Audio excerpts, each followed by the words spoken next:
ناظرین، یہ بات بالکل فیکٹ ہے کہ مہنگائی بہت تیزی سے اوپر بڑھتی چلی جا رہی ہے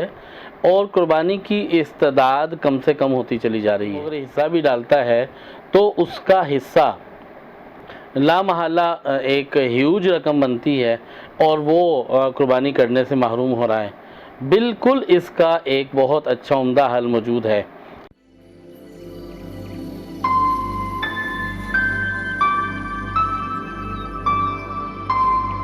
بسم اللہ الرحمن الرحیم۔ ایک انتہائی اہم موضوع جس پہ بات کرنا میں سمجھ رہا ہوں ضروری ہے، اس پہ بات کر لینی چاہیے، اور ایک بات کی طرف متوجہ بھی کرنا چاہتا ہوں۔ ناظرین، یہ بات بالکل فیکٹ ہے کہ مہنگائی بہت تیزی سے اوپر بڑھتی چلی جا رہی ہے اور قربانی کی استعداد کم سے کم ہوتی چلی جا رہی ہے۔ لیکن اس کے لیے کیا قربانی ممکن ہے کہ جو سمجھتے ہیں قربانی کرنا چاہتے ہیں لیکن ان کے بجٹ سے آؤٹ ہو رہی ہے، تو وہ اس سلسلے کے اندر کیا کریں؟ وہ سفید پوش کیا کرے جو قربانی کرنا چاہتا ہے لیکن وہ اگر حصہ بھی ڈالتا ہے تو اس کا حصہ لا محالہ ایک ہیوج رقم بنتی ہے اور وہ قربانی کرنے سے محروم ہو رہا ہے۔ بالکل اس کا ایک بہت اچھا عمدہ حل موجود ہے۔ ابھی بھی آج کی تاریخ کے اندر بھی چترال میں، گلگت بلتستان میں، بعض اور ایسے علاقوں کے اندر 47,000 کا جانور قربانی کا میسر ہو جاتا ہے،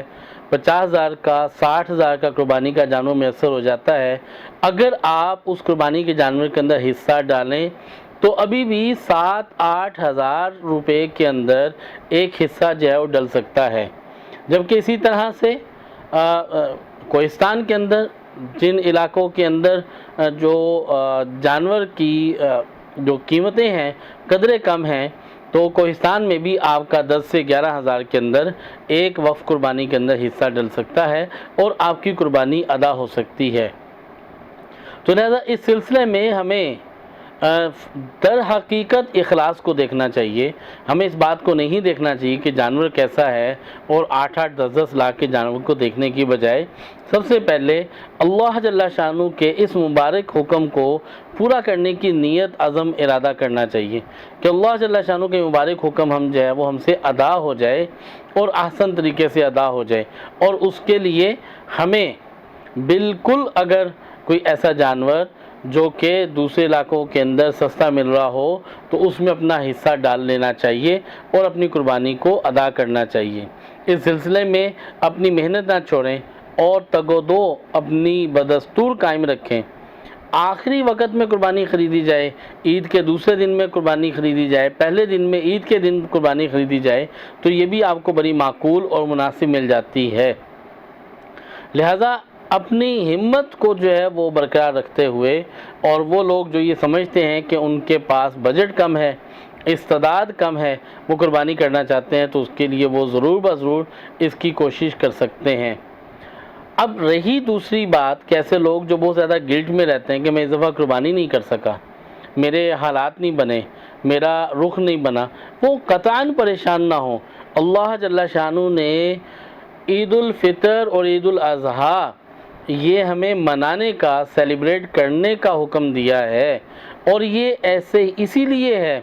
کہ ایک طبقہ قربانی کرتا ہے اور گوشت کو تقسیم کرتا ہے، اور دوسرا طبقہ اس خوشی اور جذبے کے ساتھ اپنی ایگو کو ہرٹ کیے بغیر اس لیے اس عید کو سیلیبریٹ کرتا ہے کہ اس کے رب کا حکم ہے کہ جب گوشت دینے والے تمہیں گوشت پہنچائیں گے تو تم اس کو سیلیبریٹ کرو، تم اسے استعمال کرو، کھاؤ، اور لیتے وقت میں ہچکچاؤ نہیں،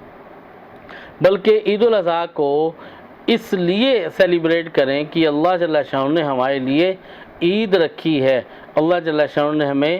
یہ عید عنایت فرمائی ہے، اور اس میں اللہ جل شانہ نے ہمارے لیے خوشیاں رکھی ہیں۔ لہذا اس میں اپنے اندر کے گلٹ کو، مایوسی کو اور اپنے اندر کی تنگی کو دور کرتے ہوئے ہم اس بات کو، اس عید کو بھرپور بنائیں، اور اس میں اپنے ساتھیوں سے ملے بھی اور خود بھی اس عید کو اپنے لیے بھی سیلیبریٹ کریں اور اپنے دوسرے ساتھیوں کو بھی ضرور بضرور اس کا نفع پہنچائیں۔ اس دعا کے ساتھ کہ اللہ جل شانہ ہم سب کو